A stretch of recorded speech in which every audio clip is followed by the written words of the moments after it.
Sobrang dali na lang talaga na kumita dito sa TikTok, lalo na kung ikaw babad dito.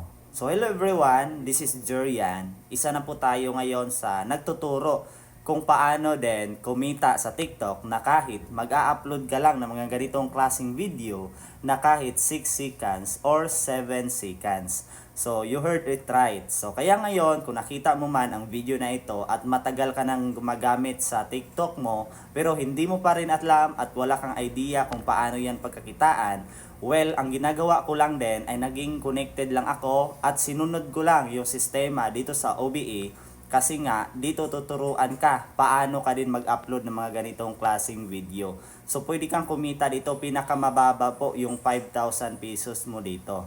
Kaya dito din hindi kailangan na maging vlogger, hindi kailangan magbenta-benta na kung anong produkto or mag-recruit.